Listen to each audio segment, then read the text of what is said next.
we on? Good. Welcome to the Better Than Not podcast. Sometimes we get it right, sometimes we don't. But when we at least do something, we know it's almost always better than not.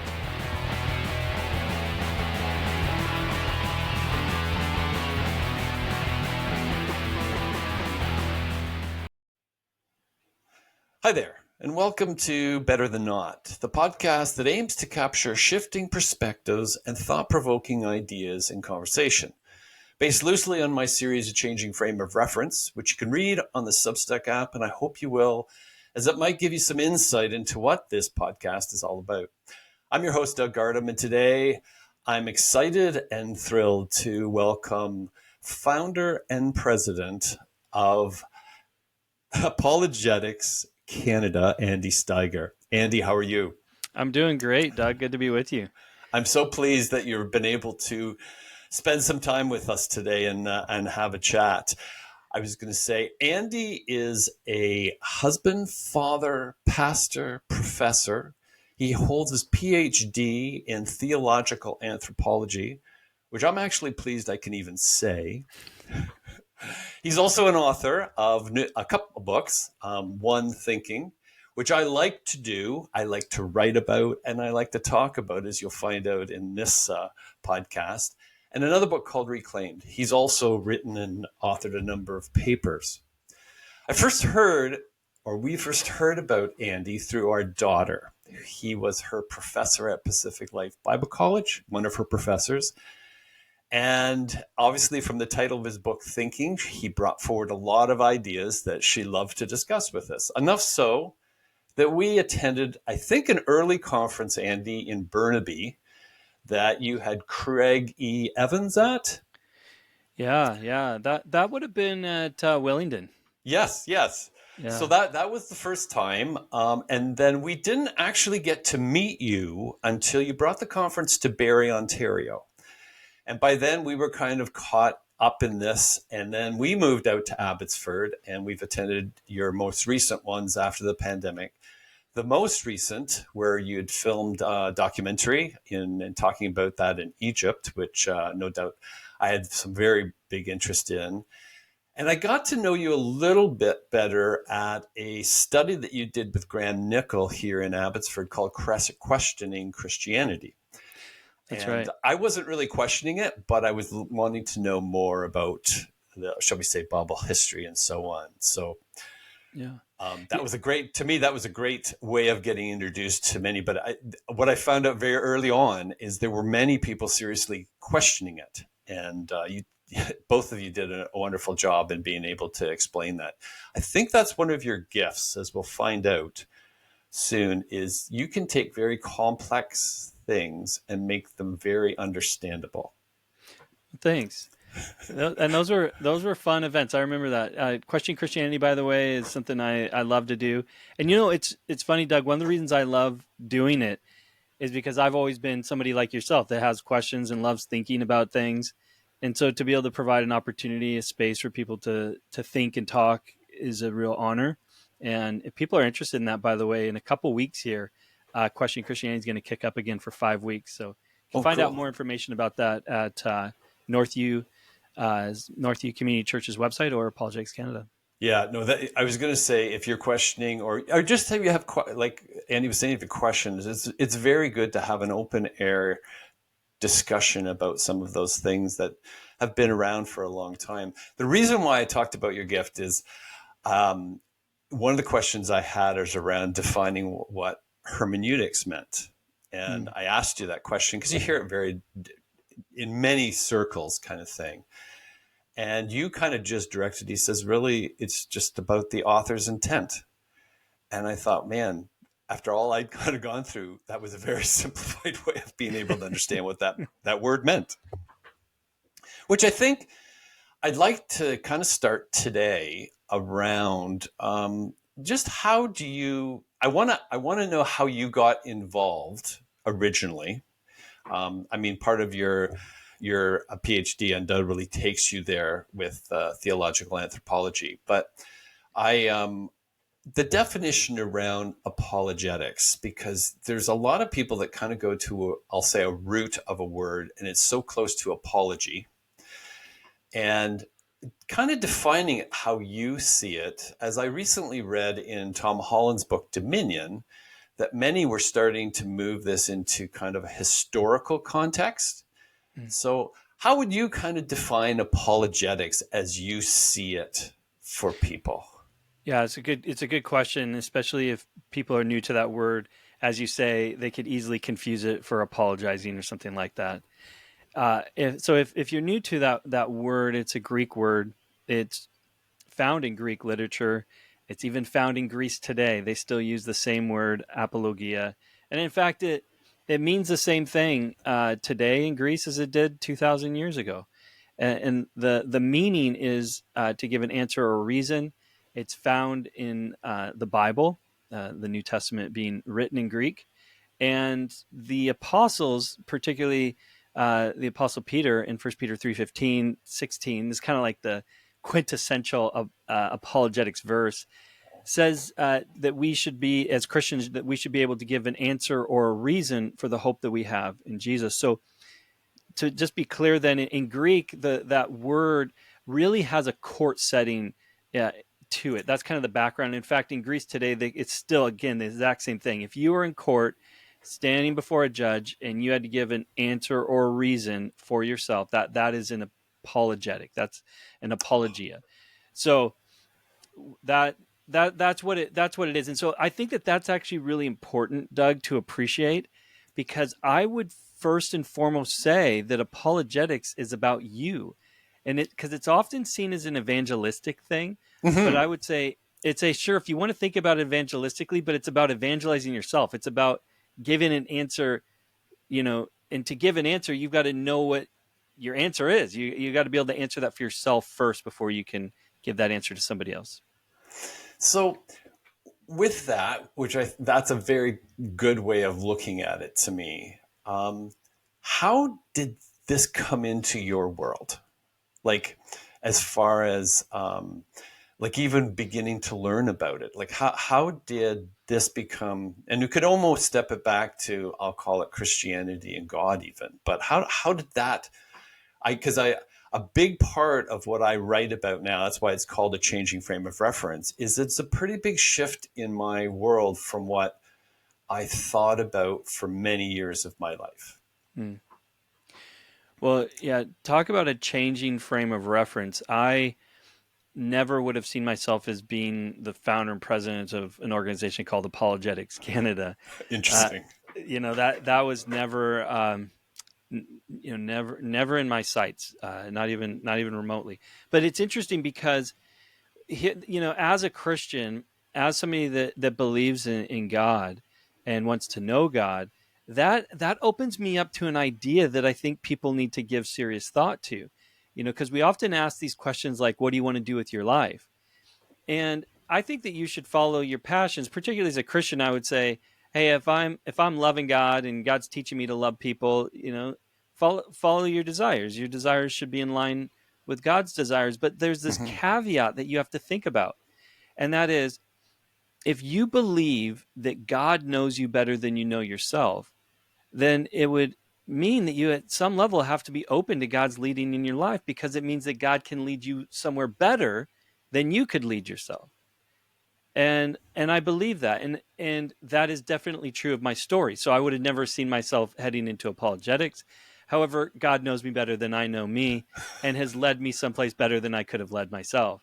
And that was a slow development, Doug, of me being first a pastor. I pastored for 20 years in total, and during that time, moving into the area of apologetics. And the reason I did so was because during my master's degree, I saw statistically that a number of young people, it was kind of this movement that was created, I would argue, because of the new atheists. Mm-hmm. Back to 9/11, you have 9/11 takes place. There's this reaction that you would have anticipated would have been towards Islam in particular with regards to 9/11, but it was more broadly just against religion, created this new atheism.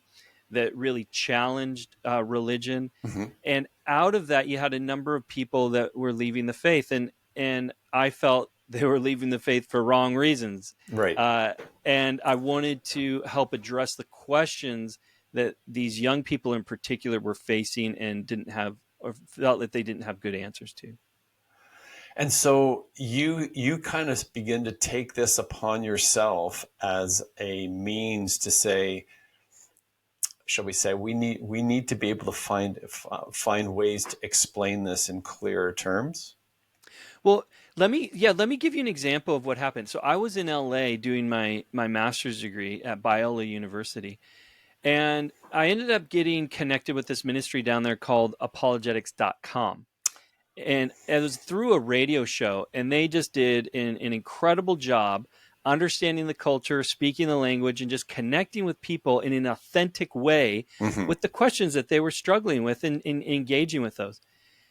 And that ultimately would be the impetus to come back to Canada. But what happened at the same time that I thought was very interesting is in Los Angeles at that time, there was a very popular movement that was taking place. It was just being birthed, called death cafes. And what this was an opportunity in various cafes in LA that you could go and you could have conversations with other people about life's big questions, in particular death. Wow. However, there were certain things that you couldn't talk about, such as religion being one of them. And I just thought, you know what? I think that they're right in that people need a space, an areopagus, if you will, that we could come to, because Greeks had this. They had this thing where you could come and talk and ask questions and debate ideas. But I was like, we need a coffee shop atmosphere that we can come to, our own Yes. areopagus, right? That we could come and talk about life's big questions. But I felt, firmly that there shouldn't be topics off limit. I thought Right. anything should be on the table. Yes. Well, it's interesting that you bring coffee into this, because I found in moving out to Abbotsford, a coffee was my means to meeting people, Hmm. and inevitably going through this shift in my thinking. So a big part of this thinking was around every rabbit hole I seem to go down in science, because my background is in the world of science and engineering. And rather than disproving, it was proving that God existed. And I was struggling with this enormously, because for some reason I've been taught the two are not synonymous. They're not, one doesn't support the other. And now, sitting here in front of you, I'm on the kind of the opposite side of the table going, it supports it more than ever, whether I look at the four fundamental forces of the world, whether I look at atomics, subatomic chemistry, whether I look at human beings themselves being made of material that comes out of the earth from a physical perspective. Mm-hmm. So to me, apologetics just lends itself directly to that. So when you said about having coffee, those are the conversation topics I end up having now. Oh, myself as well. And they're important topics to be talking about. We've got big questions, and I think, Oh, you know what? And if you don't have big questions, you should. If yes. you don't find it odd that you are on this green, beautiful blue planet spinning around a giant ball of fire in a dark vacuumous universe, you should stop and think about that for a moment. Really? That's a pretty big question. We find ourselves in an interesting situation that we really should ponder. Well, even when you put it that way, it's like we had nothing to do with even coming into this existence. Yeah, we find Like, ourselves. why were we born the year we were versus 100 years before? Like, it's just, to me, it's just every point that I go to is kind of like that. So this kind of twists this subject a little around, because recently, I guess it's not so recently, you were in Egypt, Mhm. which I am fascinated by the pyramids, as you may know. Yeah, I am as well. I mean, how I can you just, not be? so tell me first of all, because this is kind of my number one place to go now, like, is Yeah. to Egypt. When you saw the pyramids for the first time, what did you feel?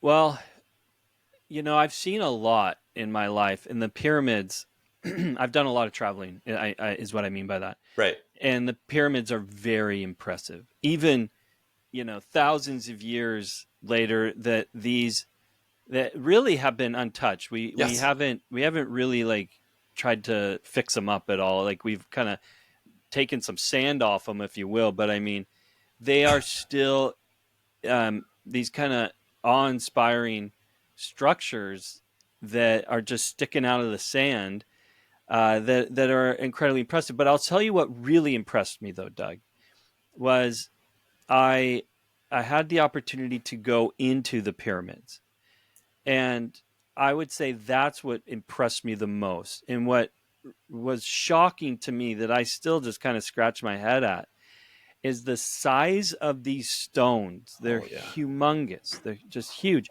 but they're just built with precision. And as these stones meet up with one another, not only are they straight, not only are they flat, but I mean, they fit perfectly. You couldn't even put a piece of paper in between these giant, Unbelievable. blocks of stone. I can't even do that with wood, Doug. You know, No, let, right. let alone stone, and doing so with tools they would have had thousands of years ago. So there's a lot of just mystery around it. Just going, wow, this is incredible what they built uh, that long ago. And I don't know if you know this, by the way, Doug, but this one's a real. This is you can look this up, but of all the artifacts in Egypt, they've only discovered about 1% of what's Oh, there. and it's just mind-boggling to me, That Andy. is mind-boggling. Yeah, I just as you just described that, like, and you being there, it just kind of indelibly stamps that in your mind, like how did because in a lot of the reading I've done, I don't think we know how they did this. Like, there's lots of theories, but I just don't. I'm not sure how they did it. I'm not sure how they did it. But what I found was interesting was, and I've written a lot about this early on, and finally came up with what I would have thought of, but I couldn't figure out why there's no mention of them in the Bible. Hmm. And so I was fascinated by that question. Now, I've kind of got to a conclusion that they don't really fit the narrative of the Bible, actually, right? Well, and interestingly enough, to go along with that, as I just kind of scan through the Bible in my mind here, the Bible really doesn't mention any major uh, sites except Yes. a few actually. So this should really get people to ponder. I mean, Yes. and that is that the Bible does talk about how magnificent Assyria, but particularly Babylon was. Yes. And so, and they talk about Egypt as well at the same time. So that should really put things into perspective for people that the writers felt that Babylon, the beauty of Babylon, was worth mentioning, but really doesn't talk about the beauty of Egypt. It'll talk about the splendor, Yep. mainly the Pharaoh, but wouldn't talk about the structures they built. But they do of Babylon. So when you heard that they've only uncovered like 1% of what's in Egypt, like were you not surprised by that? Well, listen, I was and am still surprised by that, because when you go to Egypt and you go to the numerous museums they have, it's like walking into an archaeological hoarder's home. There is it's not like you'll find one of something, you'll find 100 of something. They've got so much. They literally, the Cairo Museum, they had so much they had to build another museum, which is now Oh man. open to the public, where they now house a bunch more of the stuff. I mean, they don't even have room to house it all. But this is the couple things are going on there that's interesting. One is you're dealing with thousands of years worth Mm-hmm. of civilization. You're also dealing with a part of the world that is able to preserve things unlike anywhere else. So, like, for example, I went to a city in Egypt that it had rained that day. I saw it with my own eyes. It had sprinkled, and they had said that was the first rain that they had received in over a year. So you're talking, Wow. yeah, you're talking about very little precipitation. You're very dry, very hot, So it just has this way of preserving things unlike anywhere else in the world. And then on top of it, and this is kind of key, most of the year, Egypt is just inaccessible by and large to people. I mean, even it's hot. It during their hot season, it's unbearable. I was there for some 40-degree Oh, yeah. weather Celsius, and a sandstorm hit while we were there, and it was truly unbearable. So people, it's not like you're going to have people going into Egypt trying to raid it. Right. You're going to die.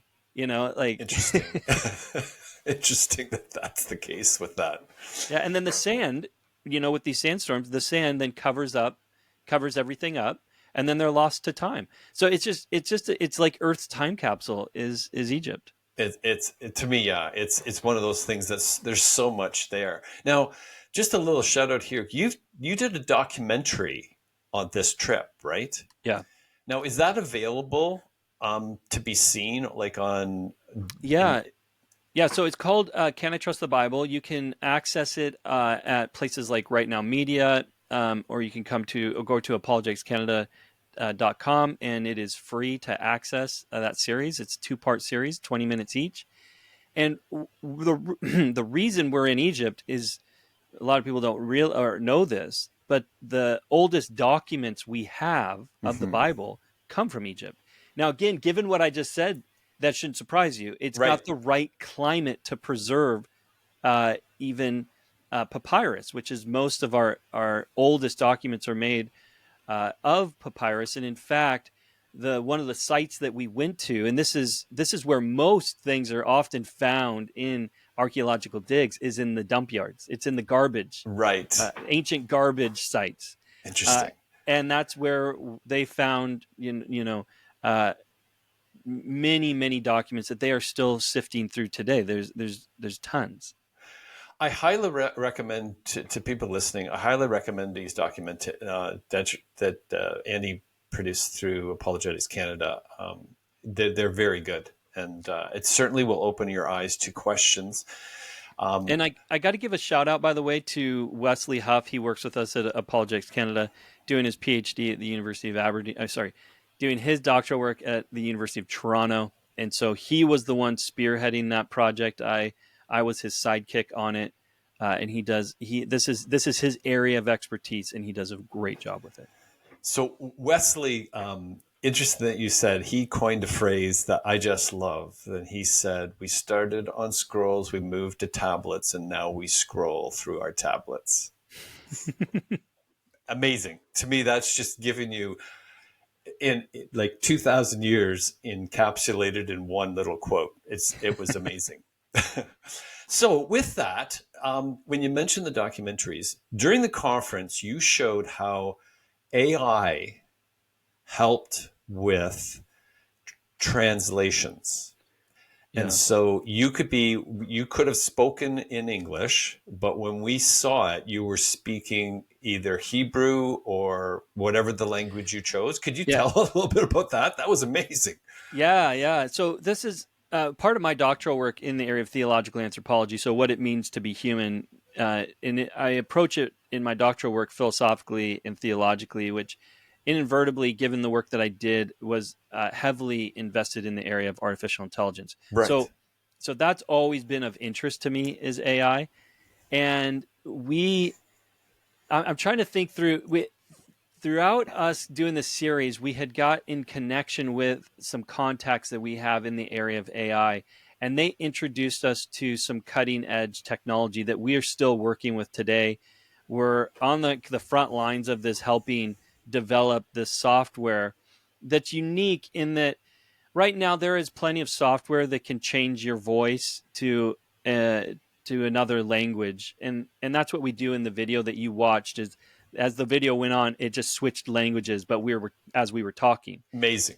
Yeah, but the part that the technology that's happening though that's really quite something is when you're hearing it, it sounds like us, but then also the words are matching our lips. And that's the real trick right now of what's going on in Amazing. AI is how well can you do that? And one of the, just if people are curious where technology's at with this regard, if I'm staring at the screen like this, as I am with you right now, Yes. and I don't move my head and I just talk like this, it's very easy for us to grab that and match my lips to whatever language, and it does. The translation is quite good, as we've had Amazing. other people check it out. But if I turn my head a little bit, or if I move while I talk, AI doesn't do so well with that right now.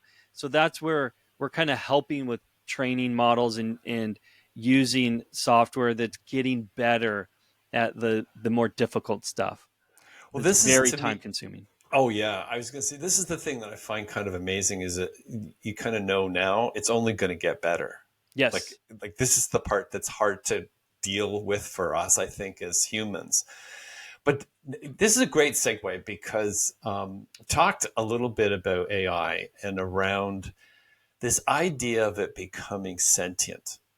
Yes, the Mm. sentience of AI. And part of the struggle, Andy, that I have with this, and this is where I go back to science, because we can't create life, as in from a laboratory. We like to come every once in a while, we hear something about they did something or another, but it's like we can't really even create like the first element on the periodic table, like the simplest of the simplest.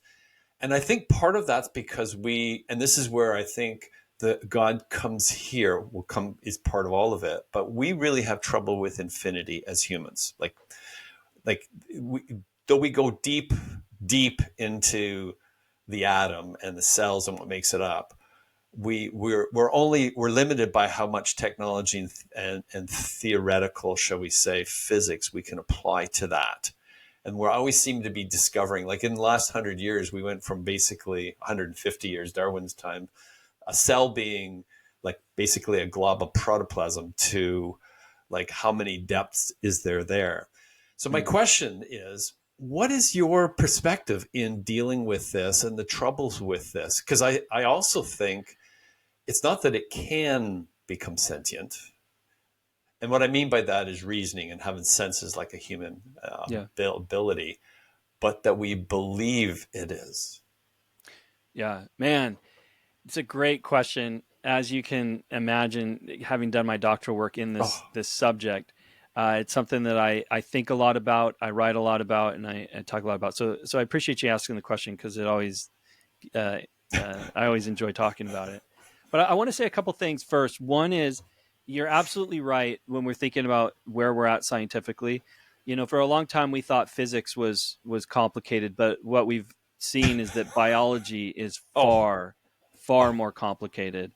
That if you take a look at a fruit fly and you're looking at technology that is Mm. far more advanced than anything that we've ever remotely created, and that's humbling. That's a You know, huge speak statement. Yeah, I mean, speaking about infinity, right? Like that, it's really humbling for us when we realize, like you say, I mean, we can't even create a cell, let alone something as complicated as a fruit fly, let alone a human being. So there is a level of humility that humans have to come to science with, realizing, yeah, we've achieved a lot, but we have a long ways to go. And Yes. as we continue along that path, I think we have to keep that humility in mind, but we also have to keep good thinking as a part of Yes. this, because you're right. There is a tendency within humans to want to convince ourselves that we're farther along than we are. Yes. So one of the things you said, is when we think about a machine, and perhaps we're talking about sentience, that we maybe even project onto that machine sentience. And in another way of putting that would be something we call anthropomorphization, where we anthropomorphize, or we give human characteristics to things. Like I'll talk about my car Yes. uh, as a she, for example, and that she has a drinking problem, which she does, by the way. She, Right on. I've been talking with her about this for a while, uh, but that you know what I'm saying? Like that's Yeah, how we'll absolutely. tend to approach our machines. Now, so we could take that a step deeper, though, and I'll throw some things at you as I've thought about these things. Here's where I'm at, because I mean, I one time had a student come up to me and said, that he didn't think that a machine could ever be, you know, a, a person or Hmm. conscious, and that it could never be or sentient, however you want to put Yeah. that. And I looked at him and I was just like, I go, so what about I go, do you have any pets? He's like, yeah, I have a dog. I go, do you think that your dog has sentience? Like, does it have a conscience at some level? Is it like, Yes. if Yeah. not like, does it have a mind? Does it have a? I Interesting. would I would say it sure seems like my dog Wilson has a dog mind. Oh, Now, you yeah. know what I'm saying? But Yeah, I don't absolutely. want to say that my dog is a person, is a human being. Yeah. I wouldn't say that by any stretch. And intriguingly enough, I mean, when we think about amino acids, the building blocks of human life, Hmm. I mean, life, we're all made of the same amino acids. Like, it's just a different arrangement of them. Right. So here's where I land on this, and you can tell me how this strikes you. I personally don't have a problem with the idea that someday machine learning could achieve some level of machine consciousness, Hmm. a machine mind. But I would argue, and I could give you reasons for this, that that machine is not human, nor ever could it be human. But it would have characteristics or attributes that would appear to be human. You could call them human-like in the same way that my dog has characteristics that Yes. are human-like, if you will. Like, my dog right now, I don't know what he's doing. He might be sleeping, but he might be walking around sniffing something. I don't know. He's not. My point being, he's not a robot. No, definitely not a robot. Yes. And that It's living. he has some level of freedom to do as he chooses, and he chooses what park bench he wants to pee on and which one he doesn't want Yep. to, pee on. Like, so that's what I'm trying to say. Like, there's a level of relationship too with an animal that we have to be careful about, because like a Yes. machine, we'll tend to anthropomorphize our animals too, and all of a sudden they become fur babies and the like. Yes, yes, yeah. Well, it's interesting that you say that, because it's one of the questions that come up recently in some other conversations is around intelligence, and how we're out socially and someone can recite to you the manifest of the Titanic in a conversation. It comes up and they can tell that they've and often we're very impressed with that. Like, wow, that's pretty cool that you can actually do that. Forgetting today that literally in seconds we can find that out by just Googling that. Hmm. So, to what we said originally about the AI that you're working with and helping with translation and being able to put it right into the film, and it's only going to get better. Those things are only going to get better as well, right? So, to me, that knowledge constant that we place it seemingly such a high level of, wow, that's intelligence. And it brings out your book to me thinking, because to me, there is an element of thinking to that. And where will that take us when we don't have to go back and remember like facts and things like that? We'll go into a broader thinking, so to speak. Now, on the one hand, that's already true, isn't it? Like, when you think about Absolutely. your smartphone, Yep. there once was a day, you and I are old enough that there once was a day that I had many phone numbers in my mind. Yes. I could tell you all my friends' phone Yep. numbers. They're like, all my family's phone numbers. I had all of them in my head. I don't have any of them there now. None of them. I have my wife's, and sometimes I even forget my own, Doug. You bring up such a great example to me, because it's like that stuff just kind of clogs your thinking in many ways, right? With being able to remember those, because numbers stick in my head as well. Mhm. But it came up the other day. I was out picking pizza up, and they didn't have the name. They had the last four digits of the phone number. And my wife had changed her phone, and I didn't know what they were. That's what I'm saying. But I'm so pathetic. Sometimes they'll be telling me my own phone number back. I'm like, wait, oh yeah, that's right. That's my phone number. Because it's like, to your point, it's not like, who knows today how important it is to know how to get somewhere. You just go to your GPS, right? Like, Oh, I mean, think about that. There once was a time that we knew the directions and the names of highways and streets much better than we do today. But I mean, but that's where that's always the double-edged sword, right? Yes. Because I would argue personally, I would say that it's not that we don't know as much; we know different things now. Yes. So But that's where and the idea of thinking to me that you've phrased in your book is where that comes about. Because when you start to gather a lot of those things, you get time to think about those connections. To me, that's what makes us really human. well, and I think that's an important point that we're able to do something that's interesting in that as we think, we are able to reflect on it from a first person perspective. That for us, it's not just information, it's knowledge that we can understand it and incorporate it as a part of who we are. See, I want to say just a couple things here that go back to some points you had made. Technology continues to advance, Mm-hmm. and as it does, we have to reevaluate the technology, and but more importantly, and I think this is something you're getting at here, is our own humanity in light of that technology. Yes. And in, and those were there's been challenging times. So, for example, we'll invent a shovel, and that doesn't challenge my humanity all that much compared to how well a shovel digs versus my hand. But then I create a backhoe, Mm-hmm. and now all of a sudden I'm starting to question my identity because this machine can outdig me so drastically. Oh, yeah. Right. So now the physical aspect, people, by the way, you go back a couple hundred years ago and they were in an identity crisis about how machines could physically outdo them.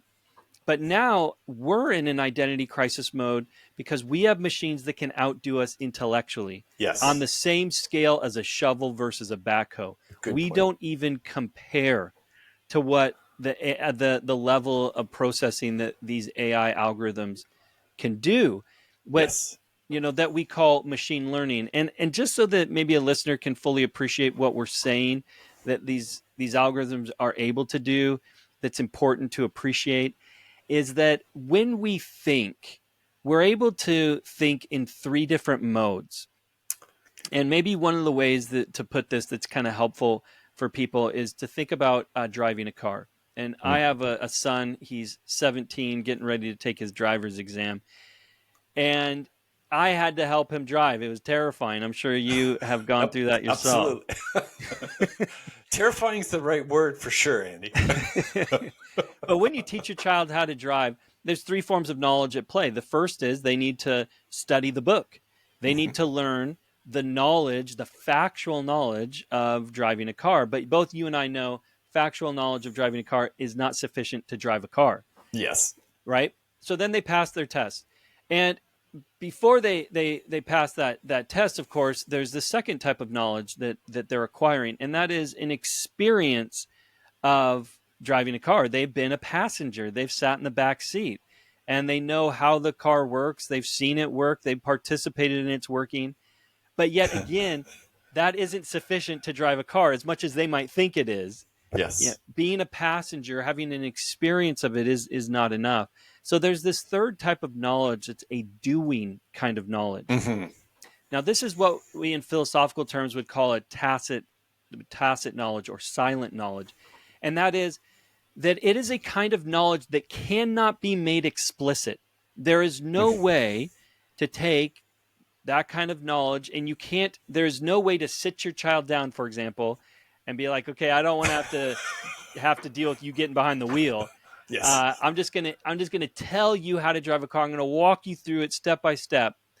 And as we all know, that doesn't work. You No. can't communicate how to drive that way. The only way to do it is to get behind the wheel, and you have to do it. It's a doing kind of knowledge. And as you do it, processing that information, and you're learning how to drive. That's why we call these algorithms machine learning, Mm-hmm. because what's happened as of recent, we've bridged that gap in that now we have machines that are able to do that third kind of knowledge. They're able to do that doing kind of knowledge. So how does a machine learn to drive? Same way you and I.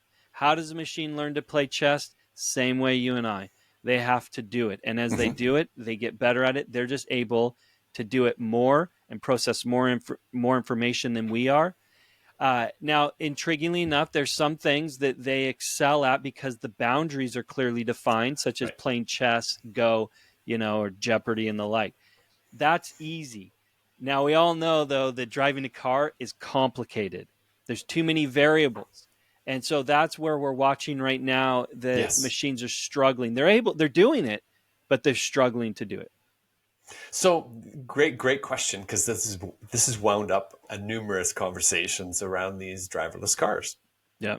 because you mentioned earlier on there's an enormous identity that's associated with driving as well, Yeah. like And responsibility. and both. And I even think of navigation like that, in the way is that I know how to get somewhere, and that knowledge, that ability, is now being replaced by nav systems that are going to just become better and better and better. And so I wonder how that's going to affect our transportation, because it's another one of those, to me, much more complicated, as you said. But do we wash our dishes anymore? We have no problem with putting them in a dishwasher. Hmm. Or likewise, our clothing. At one time, we hand washed our clothing. Now we put them in washing machines and dryers. So will driving eventually become a similar thing to that? Because it's like, you think of, I now think, especially with all the online stuff we can work in, right? I often think, man, if I didn't have to drive somewhere, I could get there still without driving. Hmm. I've been able to utilize that time. Now, that's not necessarily good for our mental state, but I wonder, where do you see that happening eventually too? Oh, I definitely see that happening, that we will have cars that will drive us places for sure. And people will have the choice whether or not they want to drive or not. And Right. by the way, that's one of the reasons why it's difficult to train a car to drive, is because there's so many variables, including Oh, that they got to deal with other people that are unpredictable, and we have to deal with it as well, and it's frustrating. yes, I mean, absolutely. it frustrates us as well, and we get in car accidents and the like. That we're hoping that by having machines that drive, we can mitigate that at some level. So I do see that. I see machines are already an integral part of our life. They have been for a very long time, and they will continue to be. And it raises an important question, Doug, and it's the question of limits. It's the question of how far is too far. And I think that's what you're hinting at here. But as you think about that, I got to tell you, it's a complicated subject that I have been pondering for years, and only just recently feel as though I'm landing at some answers. Oh, And good. and that is, like, I mean, if you consider the fact that you go back 2,000 years ago, or even go back to ancient Egypt, they had technology, and it was integral part of their lives, such as clothing, shoes, uh, and the like. And we even see prosthetics that the ancient Egyptians used. So technologies is an enhancer of our lives that we've been Yes. using. So instead of walking on skin with our bare feet, we can walk on shoes, and we can clothe ourselves. It allows us to be protected from the sun or endure colder weather. And then we can do things like wear eyeglasses that fix our vision. And then we can go Hmm. further. We can wear contact lenses or get laser eye surgery. And and it just continues to ask this question as we get more and more interconnected with our technology. Again, how far is too far? And I often get questions asked of me at conferences. Andy, how do you feel about Elon Musk's Yes. Neuralink and the Yeah. like? But my response to that is just simply, we've been doing Neuralink type activity for a very long time. I know many people with hearing impairments There you go. that either are wearing hearing aids or have implants that are helping them to hear, and nobody's been concerned about that.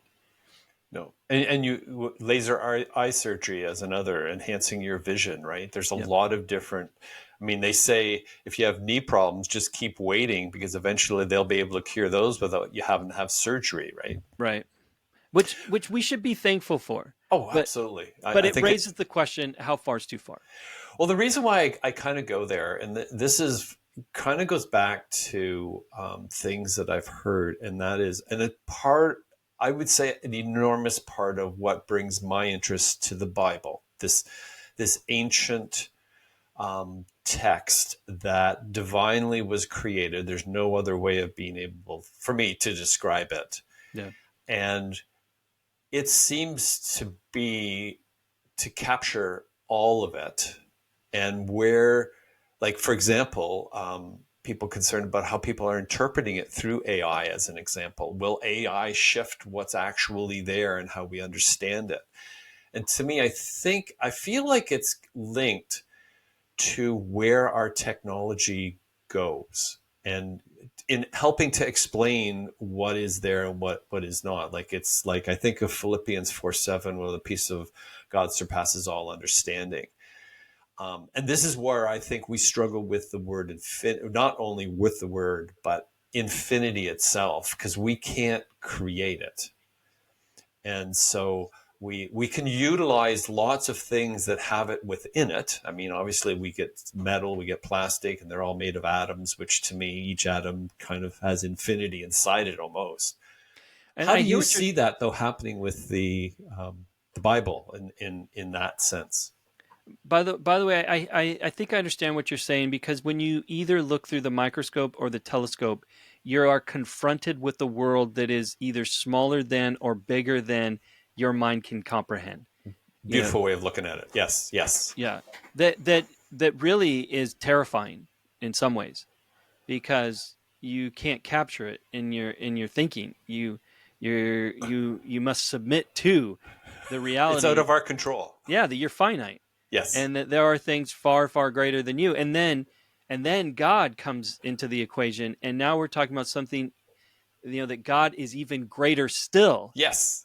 And that, for me, though, is where I take courage, because either God is something to be feared or to be celebrated. In Christianity, I celebrate, because God, who is greater not only than me but the cosmos, loves me, and that the only thing that surpasses God's greatness, I guess you could say, is his love for you.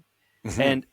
And that to me then is this beautiful encouragement, that when I come to the world, or when I come to Scripture, that I'm infused with meaning and purpose and encouragement in that. But back to AI. Uh, AI, technologies are already helping us with the Bible. They help us to locate verses in the Bible that we're Oh, unsure of where yes. they're Oh, at. They amazing. help us to translate the Bible into different languages. There's various things that AI is already helping us with. But you're right. We have to ask questions of this: how far is too far? Even with regards to the Bible, these are important questions to ask. And what I think the answer is, Doug, is to go back to the fundamentals that you had talked about, and that is, what does it mean to be human? What are we? And one thing that I would just give listeners to think about with regards to this topic is that naturally we identify a thing by its purpose. To put it this way, we don't define a thing by its parts, we define a thing by its purpose. In other words, we understand that there's a difference between the parts a thing is made of and the purposeful whole a thing is made for. Mhm. And it's by its purpose that we define it, such as, this item here. If somebody asked me, what is this? I wouldn't define it as ceramics or go into its atomic level. I would say it's a cup, because its purpose Yes. defines what it is. Yep. And the Bible is very unique then in this regard, because the Bible defines the purpose of humanity relationally. That you and I have been created with the purpose to love God and to love people. We were created by a relational God for a relational purpose, and this gets into the ethos and the story of Christianity, that relationship between us and God and us and one another was broken. Mhm. Any parent is confronted with this when you have kids.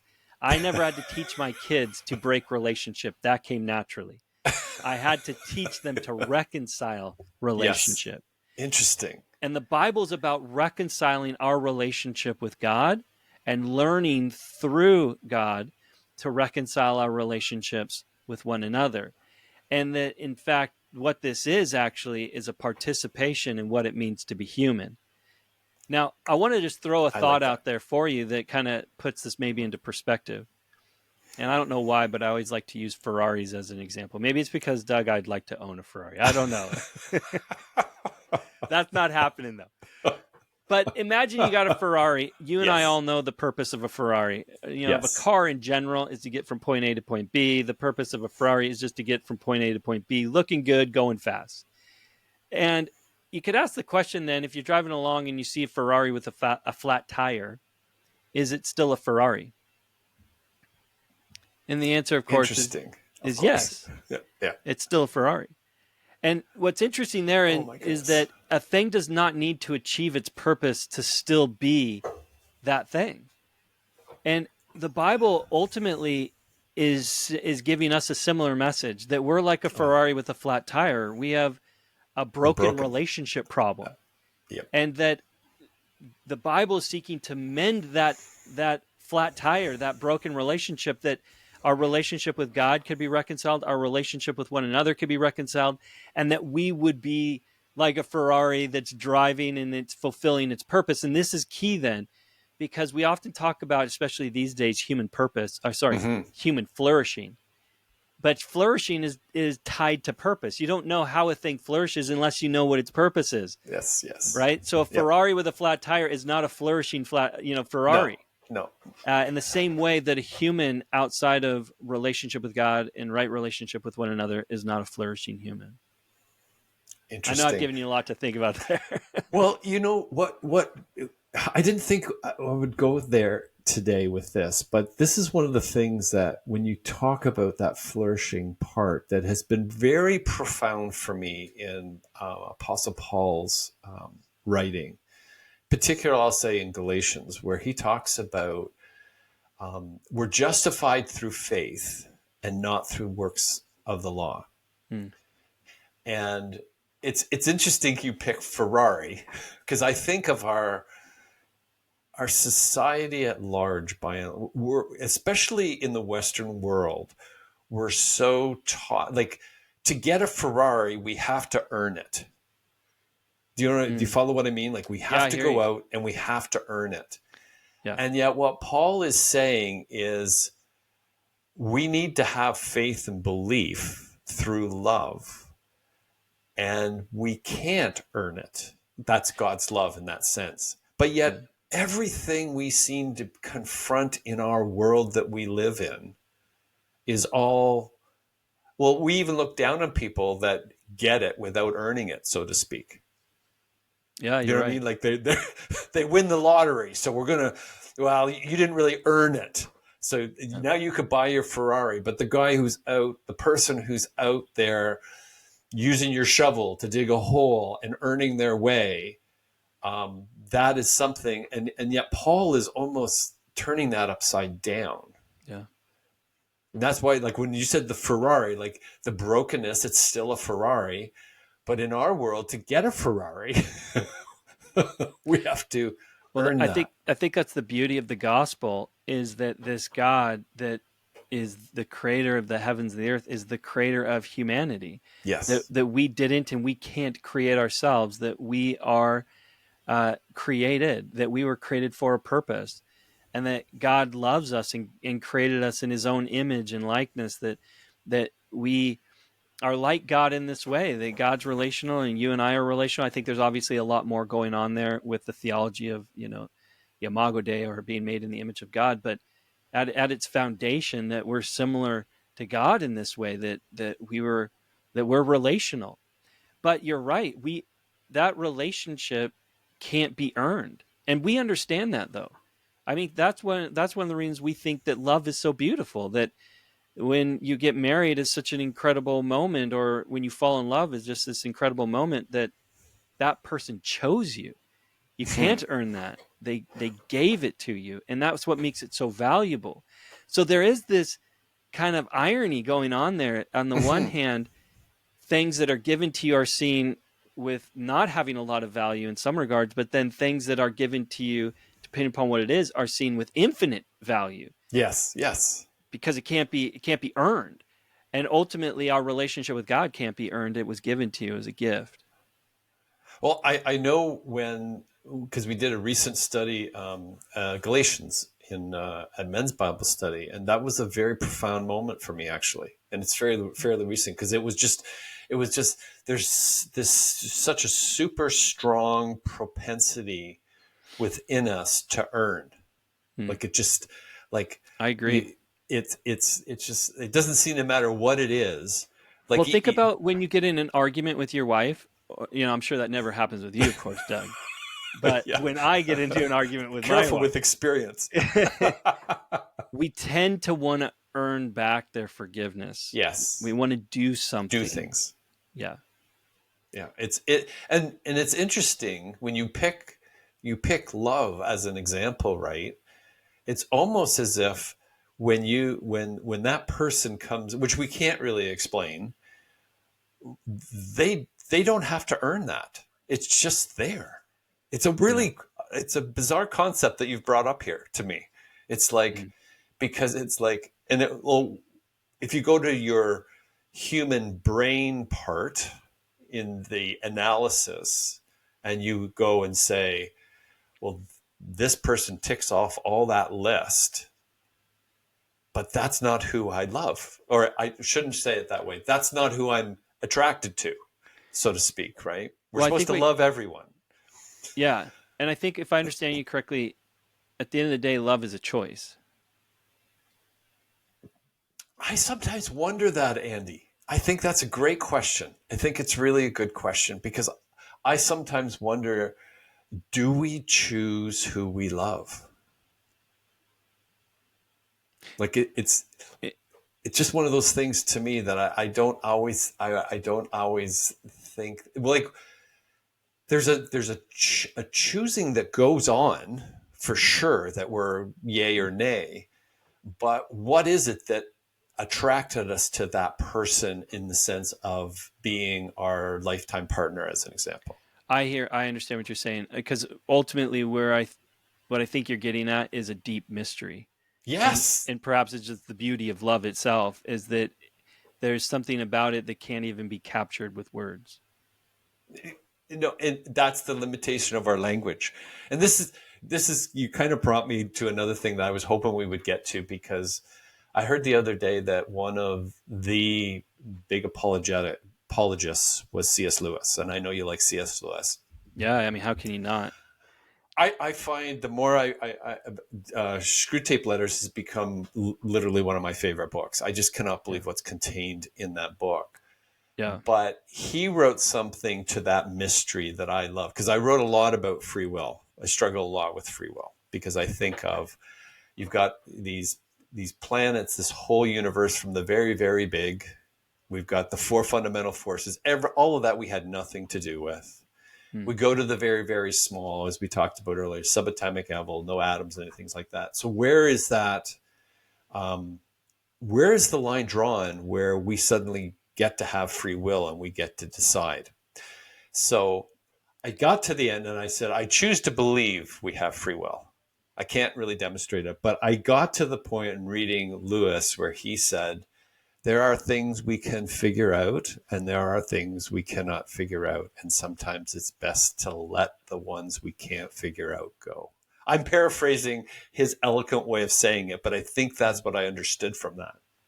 Well, yeah, I mean, that's an interesting one with regards to free will, because obviously the alternative is determinism. Yes. So I have to weigh whether or not all of my actions are determined, and I am not the one choosing them. I'm the one acting them out from the cosmos themselves, or from, uh, as some sort of divine puppet master, and I'm the puppet.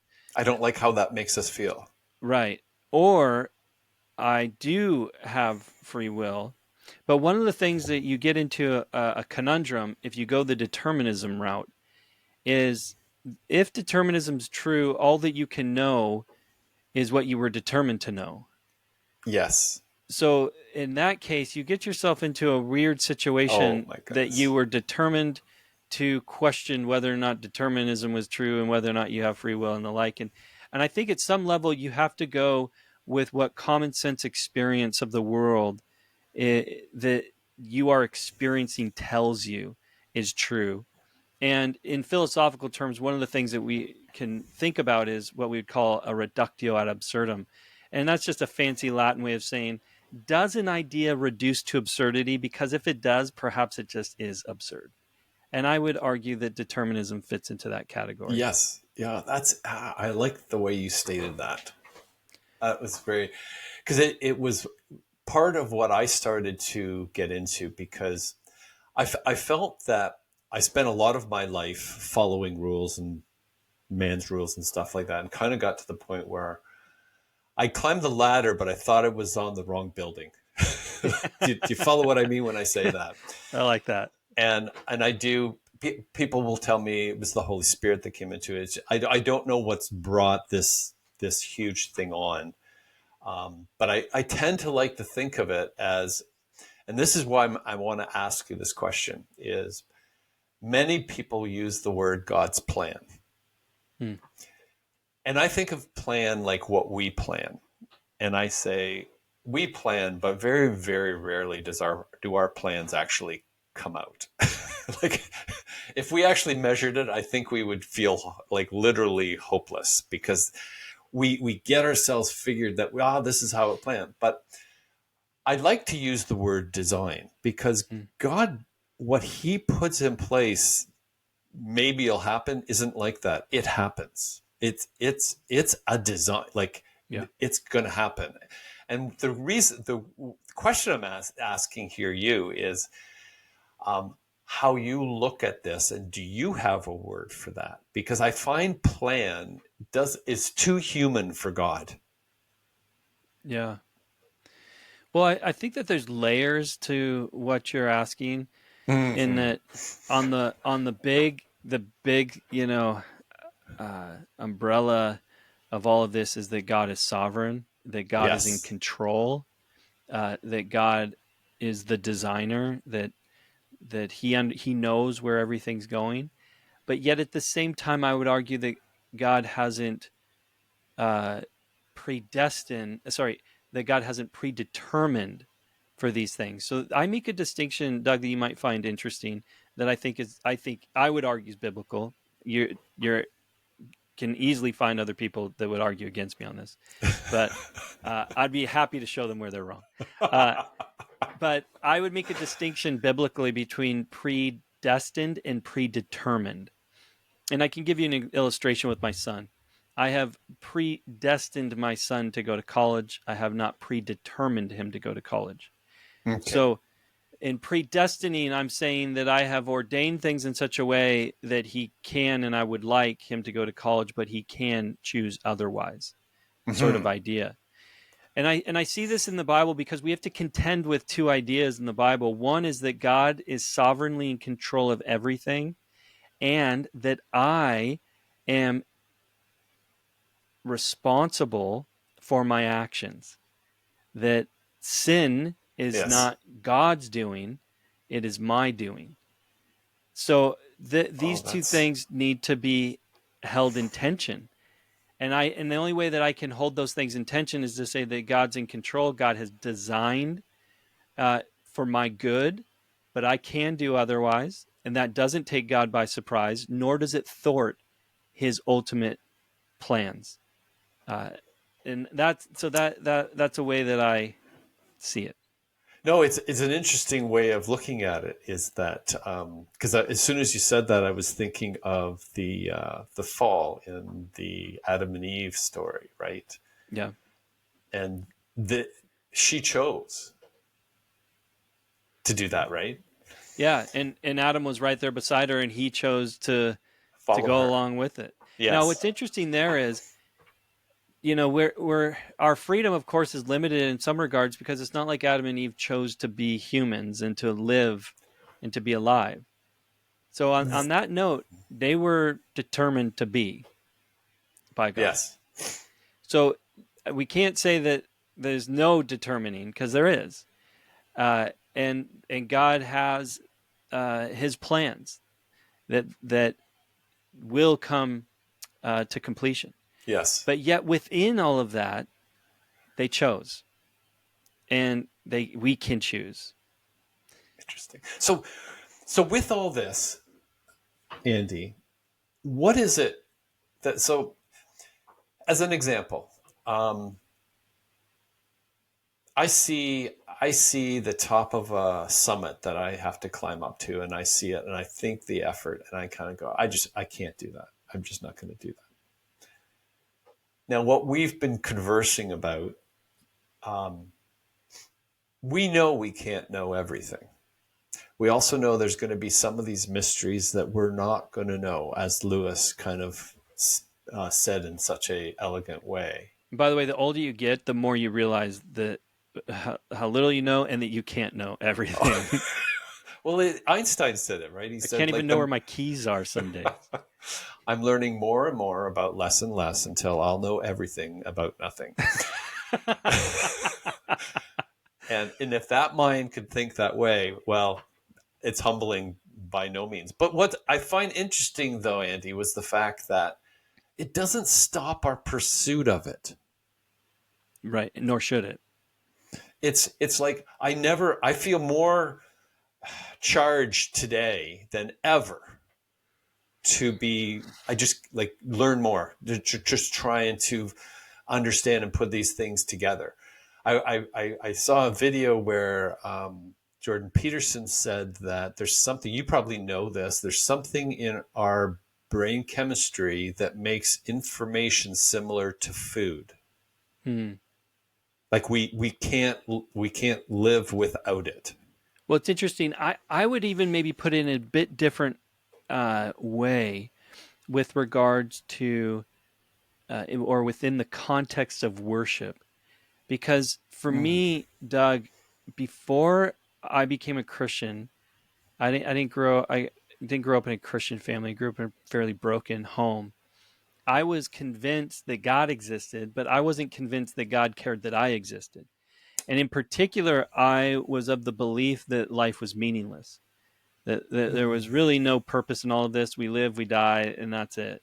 And all that's waiting for us is eternity, back to the infinite. But it's an infinite nothingness that's waiting for you. And in light of that, I had no desire to learn anything. I didn't care about school. I didn't care about much of anything at all because it was all pointless. But when I became a Christian, that all changed. And then learning and knowing everything was infused with meaning. And it's interesting. There's a thinker that I studied my doctoral work named Michael Polanyi. Yes. And he said something that is quite profound that I think a lot about these days, particularly with regards to the question you brought up.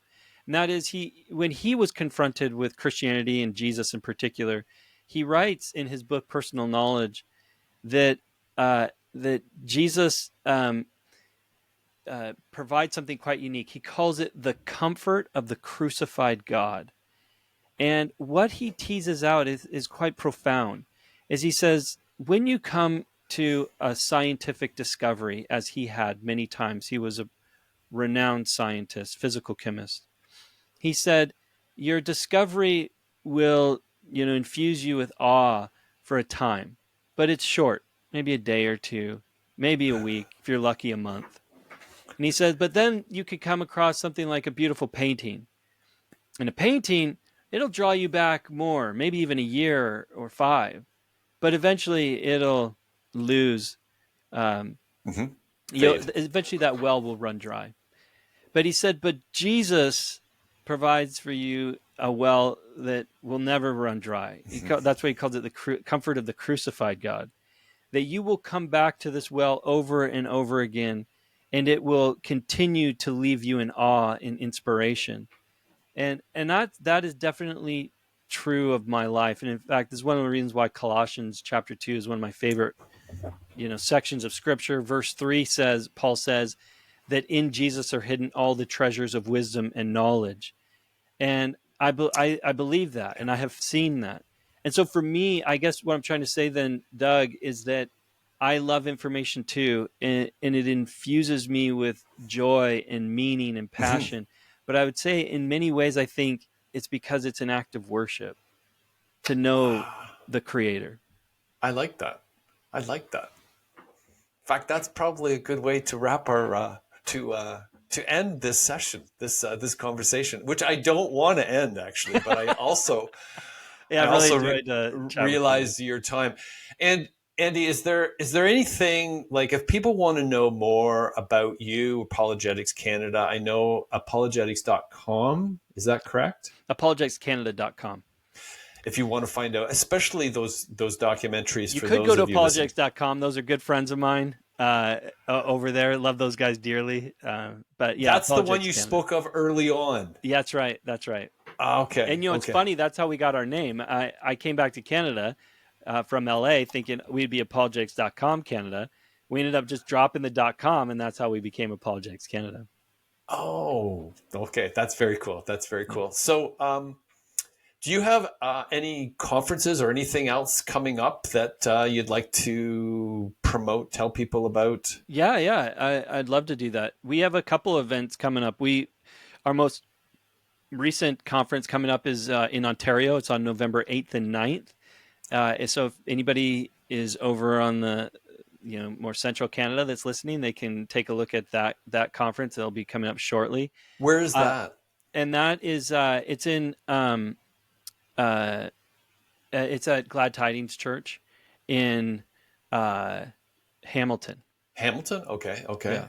And then we also have a leadership summit that's happening on October 18th to the 20th. So if anybody's listening to this, that it's for young adults 18 to 30. And we've got I think there's 2 spots remaining. So if anybody wants you're almost full. Yeah, we're just about full. They could come check that out. And then in March is when we have our big conference in British Columbia. We'll be releasing information on that conference. It's the first weekend in March 7th, 8th, I believe it is, that they could come out to. The topic this year that the main theme we'll be addressing, although as you know, we talk on lots of topics, but the main theme is on AI. So we'll be talking about a theology of technology. We've got some incredible speakers that are going to be at that event. It should be a good time. So that conference will be, the information about that should be online by October 15th. Do you have a location for that yet? And that'll be at Northview Community Church. Okay, in Abbotsford here. Yes. Well, I was going to say the last one we attended, that's where Wesley spoke. And you had another number of professors come in and just blew me away with the historical information that they put in. So I highly recommend it to anybody listening. If you want to learn more, you'll find that your appetite will not be satiated. It will just grow. Andy, I can't thank you enough for joining us today. Wonderful conversation. Much appreciated. I'll let you get your time back. And thank you for listening to Better Than Not. And remember, apologeticscanada.com. Yep. If you want to learn more about Andy and what the subject that we were talking about today. With that, I'm going to let you go. Thanks, Andy. If you can stay on for just a minute, we'll be in great shape. Yep. Thank you, Doug. Thanks.